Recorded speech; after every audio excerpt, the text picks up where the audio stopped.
ನಗರಕ್ಕೆ ಆಗಮಿಸಿದ ಅಶೋಕ್ ಅಂಬೇಡ್ಕರ್ ತಮ್ಮ ಯಾತ್ರೆಗೆ ಅದ್ದೂರಿ ಸ್ವಾಗತ. ಚಾಮರಾಜನಗರಕ್ಕೆ ಆಗಮಿಸಿದ ಅಶೋಕ್ ಅಂಬೇಡ್ಕರ್ ಧಮ್ಮ ಯಾತ್ರೆಗೆ ಭಾರತೀಯ ಬೌದ್ಧ ಮಹಾಸಭಾದ ಜಿಲ್ಲಾ ಸಮಿತಿ ವತಿಯಿಂದ ಅದ್ದೂರಿ ಸ್ವಾಗತವನ್ನು ಕೋರಲಾಯಿತು. ನಗರದ ಕರಿನಂಜನಪುರ ರಸ್ತೆಯಲ್ಲಿರುವ ಸಾರನಾಥ ಬುದ್ಧ ವಿಹಾರದ ಮುಂಭಾಗಕ್ಕೆ ಆಗಮಿಸಿದ ಧಮ್ಮ ಯಾತ್ರೆಗೆ ಅದ್ದೂರಿ ಸ್ವಾಗತವನ್ನು ಕೋರಲಾಯಿತು.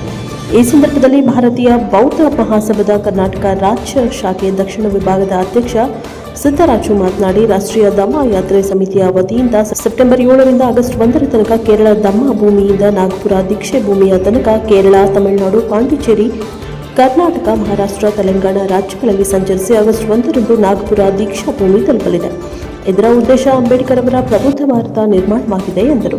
ಜಿಲ್ಲಾಧ್ಯಕ್ಷ ಆರ್ ಬಸವರಾಜು ಮಾತನಾಡಿದರು. ಈ ಸಂದರ್ಭದಲ್ಲಿ ಉಪಾಧ್ಯಕ್ಷರಾದ ಉಮೇಶ್ ಕುದರ್, ಮಲ್ಲಿಕಾರ್ಜುನ ಸ್ವಾಮಿ, ರಾಮಸಮುದ್ರ ಪುಟ್ಟಸ್ವಾಮಿ, ನಾಗಶಿಲ್ಪ, ಜಿಲ್ಲಾ ಕಾರ್ಯದರ್ಶಿ ನಂಜುಂಡಯ್ಯ, ತಾಲೂಕು ಅಧ್ಯಕ್ಷ ಕೃಷ್ಣಯ್ಯ ಹಾಗೂ ಪದಾಧಿಕಾರಿಗಳು ಹಾಜರಿದ್ದರು. Bureau report Kumar Nanjundanayaka, Chamarajanagar. ಅಶೋಕರ ಇದಕ್ಕೆ ಹಾಕಬೇಕು, ಮುಂದುವರೆದು ನಿಮಗೆ ಗೊತ್ತಿರಲಿ. ಈ ನಂತರ ನಾನು ಮಾತಾಡಿದ್ದು ಎಷ್ಟು ಜನಕ್ಕೆ ಗೊತ್ತಿಲ್ಲ. ಈ ವರ್ಷದಿಂದ ಬುದ್ಧ ಜಯಂತಿಯನ್ನ ಸರ್ಕಾರವೇ ಆಚರಣೆ ಮಾಡ್ತಾ ಇದೆ. ಮತ್ತೆ ದೊಡ್ಡಬಳ್ಳಾಪುರದಲ್ಲಿ ಮುಚ್ಚಿ ಹೋಗಿದ್ದಂತ ಬೌದ್ಧರ ಇತಿಹಾಸವನ್ನ ಬೂದಿಗುಂಡಿ ಅಂತ ಕರೀತಾ ಇದ್ರು. ಆದ್ರೆ ಈಗ ಅದನ್ನ ಎಕ್ಸ್ಕವೇಷನ್ ಮಾಡಿ ಸರ್ಕಾರವೇ ಕೂಡ ದುಡ್ಡನ್ನು ವ್ಯಯ ಮಾಡಿ ಅದು ಮಾಡ್ತಾ ಇದೆ, ಸನ್ನತಿಯಲ್ಲಿ ಮಾಡ್ತಾ ಇದೆ. ಮುಚ್ಚಿ ಹೋದ ಇತಿಹಾಸವನ್ನ ಸರ್ಕಾರ ಮತ್ತೆ ಪ್ರಜ್ಞಾವಂತ ಜನತೆಯಾದ ನಾವು ನೀವೆಲ್ಲ ಮಾಡ್ತಾ ಇರೋದನ್ನ ಅರ್ಥ ಮಾಡ್ಕೊಳ್ಬೇಕು.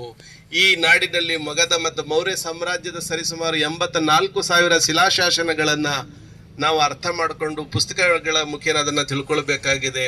14 ಅಕ್ಟೋಬರ್ ನಾಗಪುರಕ್ಕೆ ಹೋಗ್ತಕ್ಕಂಥ ವ್ಯವಸ್ಥೆಯನ್ನ ನೀವು ಮಾಡಬೇಕಾಗಿದೆ.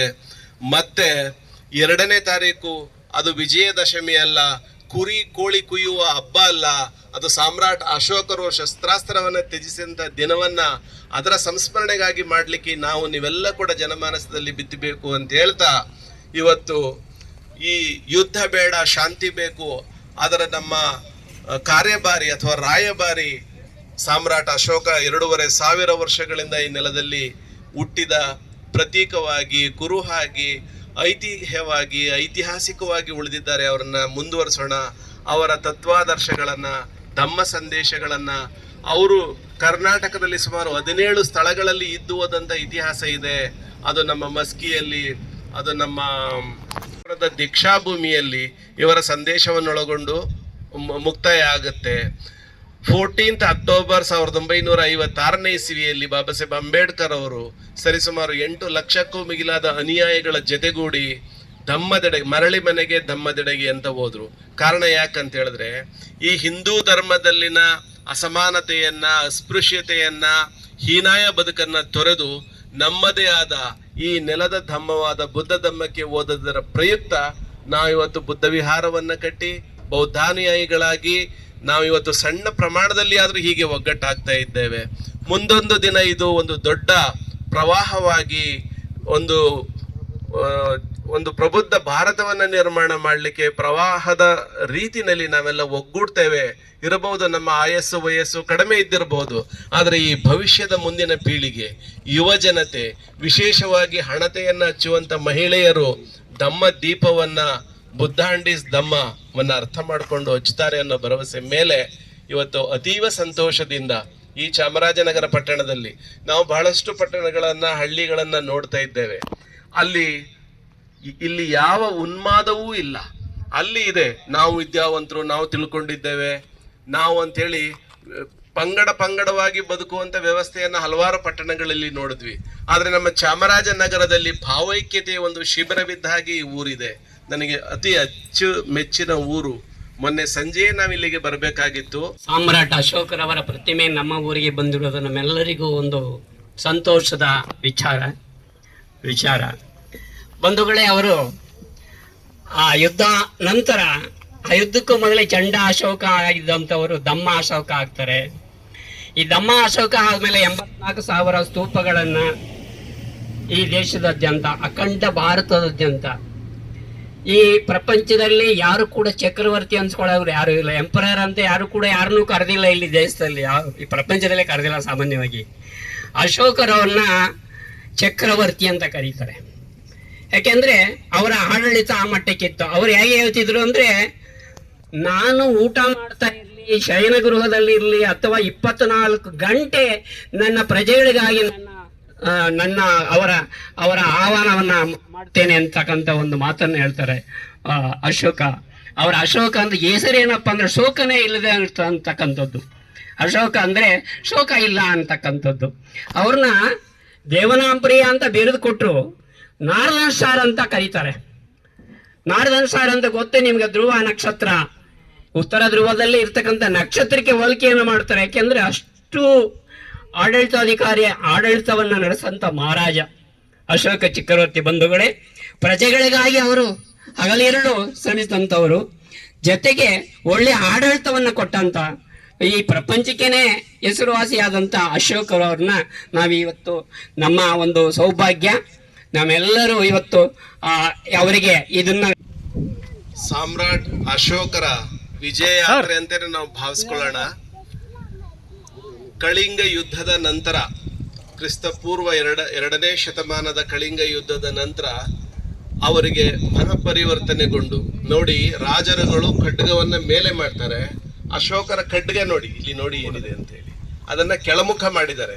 ಯಾಕೆಂದ್ರೆ ಎಂದೂ ಕೂಡ ನಾನು ಈ ಖಡ್ಗವನ್ನ ಹಿಡಿದು ವಿಜಯ ಯಾತ್ರೆಯನ್ನ ಯುದ್ಧವನ್ನ ಮಾಡುವುದಿಲ್ಲ.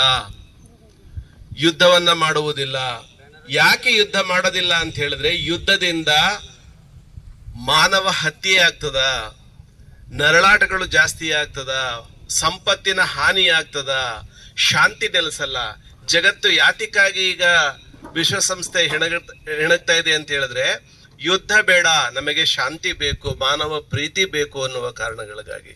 ಇದು ಸರಿಸುಮಾರು 2000 ವರ್ಷಗಳಿಗಿಂತ ಹಿಂದೆಯೇ ಈ ನಿರ್ಧಾರವನ್ನು ಮಾಡಿರ್ತಕ್ಕಂಥ ದೇವನಾಂಪ್ರಿಯ ಸಾಮ್ರಾಟ್ ಅಶೋಕ ಎಲ್ಲರಿಗೆ ಮಾದರಿ, ಎಲ್ಲ ರಾಷ್ಟ್ರಗಳಿಗೆ ಮಾದರಿ ಆಗಬೇಕಾಗಿತ್ತು. ಅರ್ಥಾತ್ ಸಾಮ್ರಾಟ್ ಅಶೋಕರನ್ನ ಇತಿಹಾಸದಲ್ಲಿ ಜಗತ್ತು ಅರ್ಥ ಮಾಡ್ಕೊಳ್ಳದೆ ಇದ್ದ ಕಾರಣಗಳಿಗಾಗಿ ಬೌದ್ಧ ರಾಷ್ಟ್ರಗಳಲ್ಲಿ, ಪ್ರತಿ ಬೌದ್ಧ ರಾಷ್ಟ್ರದಲ್ಲಿ ಕೂಡ, ಚೀನಾದಲ್ಲಿ ಅಶೋಕ ಸರ್ಕಲ್ ಇದೆ, ನೀವು ತಿಳ್ಕೊಳ್ಬೇಕು. ಜಪಾನ್ನಲ್ಲಿ ಇದೆ, ಥೈಲ್ಯಾಂಡ್ ಅಲ್ಲಿ ಇದೆ, ಸೌತ್ ಏಷ್ಯಾದ ಎಲ್ಲ ರಾಷ್ಟ್ರಗಳಲ್ಲಿ ಅದರಲ್ಲೂ ವಿಶೇಷವಾಗಿ ಶ್ರೀಲಂಕಾದಲ್ಲಿ ಸಾಮ್ರಾಟ್ ಅಶೋಕ ಯಾರು ಅವರನ್ನ ಪರಿಪರಿಯಾಗಿ ತಥಾಗತ ಗೌತಮ ಬುದ್ಧರ ಜೊತೆಗೆ ತಿಳ್ಕೊಂಡಿರ್ತಕ್ಕಂಥ ರಾಷ್ಟ್ರ, ದ್ವೀಪ ರಾಷ್ಟ್ರ ಶ್ರೀಲಂಕಾ ಇದೆ. ಹೀಗಾಗಿ ಆ ಧಮ್ಮ ಯಾತ್ರೆ ಈ ತಿಂಗಳಲ್ಲೇ ಯಾಕೆ ಇವತ್ತು ಕರ್ನಾಟಕಕ್ಕೆ ಬಂದಿದೆ ಅಂತ ಹೇಳಿದ್ರೆ ಅದೊಂದು ಮಹತ್ವ ಇದೆ, ಅದೊಂದು ವಿಶೇಷ ಇದೆ. ನಾವು ದಸರಾ ಹಬ್ಬ ನೋಡ್ಲಿಕ್ಕೆ ಆನೆ ಮೇಲೆ ಚಿನ್ನದ 800ಗಿಂತ ಮಿಗಿಲಾದ ಕೆಜಿ ಚಿನ್ನವನ್ನ ಹೊತ್ಕೊಂಡು ಮಹಾರಾಜ ಕೂತ್ಕೊಂಡು ಹೋಗ್ತಿದ್ದ. ಆನೆ ನಮ್ಮದೇ ಸಂಕೇತ ಅದು. ಆದ್ರೆ ಆ ಆನೆಯನ್ನು ಅವರು ಬಳಸ್ಕೊಂಡ್ರು, ಅವರು ಕೂತ್ಕೊಂಡ್ರು. ಆದ್ರೆ ಸಾಮ್ರಾಟ್ ಅಶೋಕರು ಸಂಗಾರಾಮಕ್ಕೆ, ಅಶೋಕಾರಾಮಕ್ಕೆ, ಬುದ್ಧ ವಿಹಾರಕ್ಕೆ ತನ್ನ ಇಡೀ ಸಾಮ್ರಾಜ್ಯದ ಸರ್ವ ಸಂಪತ್ತನ್ನು ದಾನ ಮಾಡಿದ್ರು. ಕಡೆಯದಾಗಿ ತಿನ್ನುವ ಒಂದು ಮಾವಿನ ಹಣ್ಣನ್ನು ಕೂಡ ಸಂಗಾರಾಮಕ್ಕೆ ಕಳುಹಿಸಿಕೊಟ್ರು ಅವರ ಕಡೆಯ ದಿನಗಳಲ್ಲಿ. ಇದು ನಮಗೆ ದುಃಖ ತರದರ ಜೊತೆಗೆ ನಮ್ಮ ಜ್ಞಾನವನ್ನು ಕೂಡ ತೆರೆಸುತ್ತೆ. ತನ್ನೆರಡು ಮಕ್ಕಳನ್ನ ಬಿಕ್ಕುಣಿಯನ್ನಾಗಿ ಮಾಡಿ ಧಮ್ಮ ಸಂದೇಶಕ್ಕಾಗಿ ಕಳುಹಿಸಿದ್ರು. ಅದರಲ್ಲಿ ಈ ನಮ್ಮ ಮಹಿಷ ಮಂಡಲ, ಈ ಮಹಿಷ ಮಂಡಲದ ವಿಚಾರವಾಗಿ ಸುಮಾರು 8 ವರ್ಷಗಳಿಂದ ಮಹಿಷ ದಸರವನ್ನ ಮಹಿಷೂರಿನಲ್ಲಿ ನಾವು ಆಚರಣೆ ಮಾಡ್ತಾ ಬಂದಿದ್ದೇವೆ. ಆದ್ರೆ ಈಗ ಏನಿದೆ ಅಂತ ಹೇಳಿದ್ರೆ, ಈ ಬಿಜೆಪಿ ಏಜೆಂಟ್ ಅಥವಾ RSS ಏಜೆಂಟ್ಗಳು ಅದನ್ನ ನಿಷ್ಕ್ರಿಯಗೊಳಿಸ್ಲಿಕ್ಕೆ ಇವತ್ತು ಹೆಣಗ್ತಾ ಇದ್ದಾರೆ.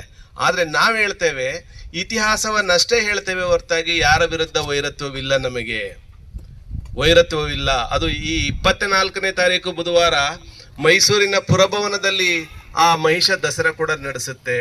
ಈ ಮಹಿಷ ಮಂಡಲಕ್ಕೆ ಅಂದು ಸಾಮ್ರಾಟ್ ಅಶೋಕರು ಕಳಿಸಿದಂತ ಮಹಾದೇವ ತೇರು. ಮಹಿಷ ಮಂಡಲ ಅಂದ್ರೆ ಯಾವುದು? ನಮ್ಮ ಇವತ್ತಿನ ಚಾಮುಂಡಿ ಬೆಟ್ಟ ಈ 17ನೇ ಶತಮಾನದವರೆಗೂ ಮಹಾಬಲಿ ಬೆಟ್ಟ, ಮಹಾಬಲಿಪುರಂ ತಮಿಳುನಾಡಲ್ಲಿ ಇದೆ. ಹಾಗೆ ಈ ಉದಗಮಂಡಲಂ, ನೀಲಗಿರಿ, ಮಹಿಷೂರು ಇವೆಲ್ಲವೂ ಕೂಡ ಬುದ್ಧರ ನಾಡಾಗಿತ್ತು. ಮಹಿಷ ಒಬ್ಬ ಬುದ್ಧಾನುಯಾಯಿಯಾಗಿದ್ದ, ಧಮ್ಮ ಸಂದೇಶವನ್ನ ನೀಡ್ತಾ ಇದ್ದ. ಇದು ಈ ನಮ್ಮ ಮೂಲ ನಿವಾಸಿಗಳ ಇತಿಹಾಸ, ನಾಗ ಜನಾಂಗದ ಇತಿಹಾಸ. ಇದನ್ನ ನಾವು ಹೇಳಲಿಕ್ಕೆ ಹೊರಟ್ರೆ ಇವತ್ತು ನಮ್ಮ ವಿರೋಧಿಗಳು, ಮನು ಪ್ರಣೀತ ಜನ ಒಂದು ಅಸಂಘಟಿತವಾಗಿ ನಡ್ಕೊಳ್ತಾರೆ, ಅರ್ಥಹೀನವಾಗಿ ಮಾತಾಡ್ತಾರೆ. ಅದರಲ್ಲೂ ಹೆಚ್ಚು ಪರಿಶಿಷ್ಟ ಜಾತಿ ಮತ್ತು ವರ್ಗಗಳು, ಇತರೆ ಹಿಂದುಳಿದ ವರ್ಗಗಳು, ಮತೀಯ ಅಲ್ಪಸಂಖ್ಯಾತರಾದಂಥ ಈ ಜನ ಈ ದೇಶದ ಜನಸಂಖ್ಯೆಯಲ್ಲಿ 95%ಕ್ಕಿಂತ ಮಿಗಿಲಾಗಿ ಇದ್ದಾರೆ. ಅವರ ಭಾವೈಕ್ಯತೆಯನ್ನು ನಾವು ಭಾವಿಸ್ತೇವೆ. ಇಂಥ ಬುದ್ಧ ಯಾತ್ರೆಯಲ್ಲಿ, ಅಶೋಕನ ಧಮ್ಮ ಯಾತ್ರೆಯಲ್ಲಿ ಅವರೆಲ್ಲ ಒಳಗೊಳ್ಳುವಿಕೆ, ಪಾಲುದಾರರಾಗುವಿಕೆಯನ್ನು ನಾವು ಬಯಸ್ತೇವೆ. ಆ ಕಾರಣಗಳಿಗಾಗಿ ಈ ಸಾಮ್ರಾಟ್ ಅಶೋಕರ ಧಮ್ಮಯಾತ್ರೆ ಅಂದು ಏನು ತಮ್ಮ ಮಗಳನ್ನ ಬಿಕ್ಕುಣಿಯಾಗಿ ಮಾಡಿ ಕಳಗಿಸಿದ್ರು, ಹಾಗೆ ಇವತ್ತು ರಥದ ಮುಖೇನ ಸಾಮ್ರಾಟ್ ಅಶೋಕರೇ ನಮ್ಮ ಚಾಮರಾಜನಗರ ಪಟ್ಟಣಕ್ಕೆ ಬಂದಿದ್ದಾರೆ. ಈ ಕ್ಷಣದಲ್ಲಿ ಅವರು ಹೆಚ್ಚು ದಕ್ಷಿಣ ಭಾರತವನ್ನ ಒಳಗೊಂಡ ಹಾಗೆ ಅವತ್ತು ಮೌರ್ಯ ಸಾಮ್ರಾಜ್ಯಕ್ಕೆ ಅಧಿಪತಿಯಾಗಿದ್ದಂಥ ಸಾಮ್ರಾಟ್ ಅಶೋಕರ ಇವತ್ತು ಜೀವಂತ ಇಲ್ಲ